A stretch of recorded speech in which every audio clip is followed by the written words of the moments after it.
Baik, nada tadi pemantik ya secara sejarah, tapi ada yang menggelitik tentang generasi kita, karena kalau kita bahas secara sederhana, anggap nanti 2045, artinya sudah 100 tahun kemerdekaan negara Indonesia, dan kita memprediksi kemungkinan besar pemimpin-pemimpin masa depan itu adalah teman-teman dari generasi milenial dan generasi Z ya. Kalau saya termasuk apa ya, nggak tahu, milenial mungkin ya, teman-teman Gen Z ya. Hal yang utama adalah bagaimana pola kita dalam meningkatkan kritis berpikir, logika berpikir. Karena biar bagaimanapun di rumah saja diskusi dengan keluarga itu terkadang hanya berkualitas ketika sarapan atau makan malam ya. Dan waktunya ya kurang lebih sekitar setengah jam saja. Jadi antara 30 menit kurang lebih kita membuka ruang diskusi di keluarga. Sisanya kita lebih asik dengan medsos kita atau mungkin handphone kita. Dan ini bisa dikatakan bahwa generasi sekarang, termasuk saya ya gitu, itu dibesarkan oleh Instagram dan TikTok ya, karena kita dalam sehari itu menggunakan handphone ya sekitar 6 sampai 8 jam per hari, sehingga suasana diskusi, suasana menajamkan akal pikiran di keluarga saja itu mulai terganggu. Kecuali kalau ya tadi sarapan kan ada mungkin diskusi dengan abah mama itu dengan anak gitu kan, sisanya kita sibuk masing-masing. Nah, kalau ini kita lihat secara membudaya, maka kita bisa memprediksi di masa depan nanti kita akan melihat para pemimpin-pemimpin Gen Z dan milenial ini itu lebih condong kepada festivalisasi maupun sensasi tanpa intelektualisasi. Nah, jadi secara sejarah memang kalau literasi itu kan dikatakan melek huruf. Yeah. Namun sekarang secara artikulasi sudah sangat berubah. Bukan cuma melek huruf lagi, tapi kemampuan berargumentasi, kemampuan dalam mengkritisi, kegemaran dalam membaca buku, kegemaran dalam podcast dan sebagainya. Nah, itu artinya secara pengertian sudah sangat luas sekali. Dan tentu di antara kita banyak yang hebat dalam public speaking. Dia bisa berbicara, dia bisa ngomong di depan umum tanpa gemeteran. Tapi jikalau dia public speakingnya bagus, tanpa diimbangi dengan literasi yang kuat, maka omongannya hanya akan kembali tanpa isi.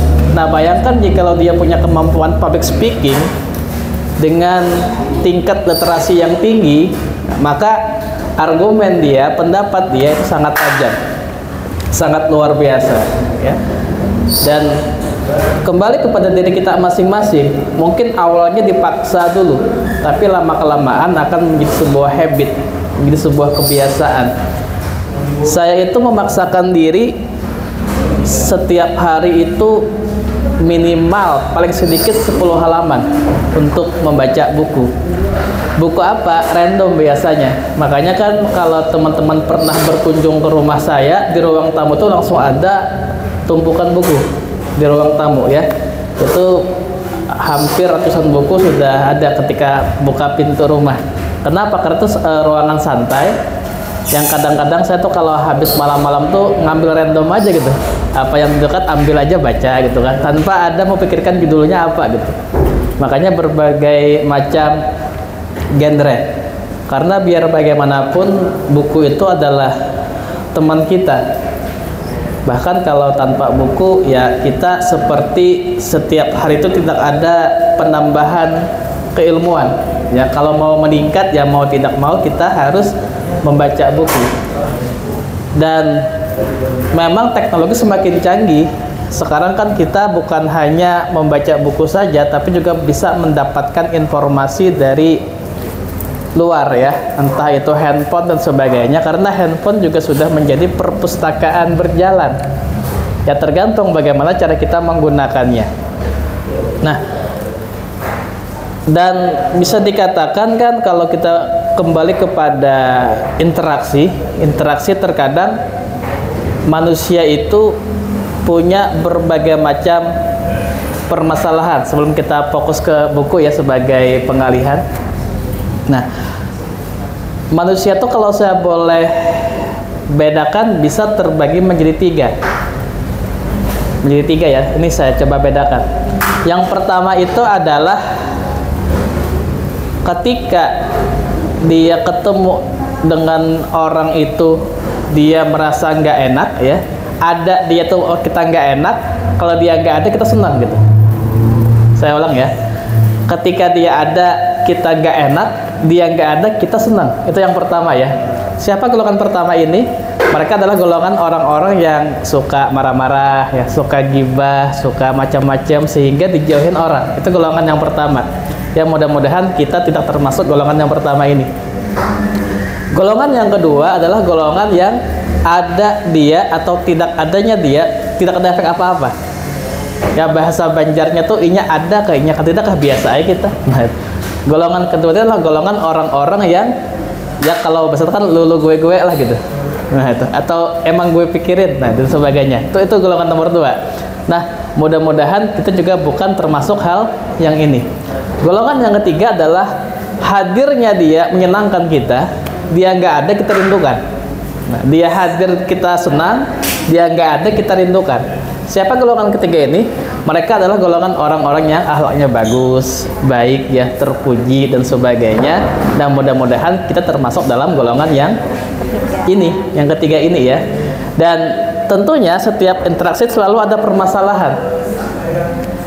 Coba kita diskusi sebentar ya. Misalkan nih ada orang atau manusia yang dia mengurung diri di kamar, nggak mau keluar karena ada permasalahan.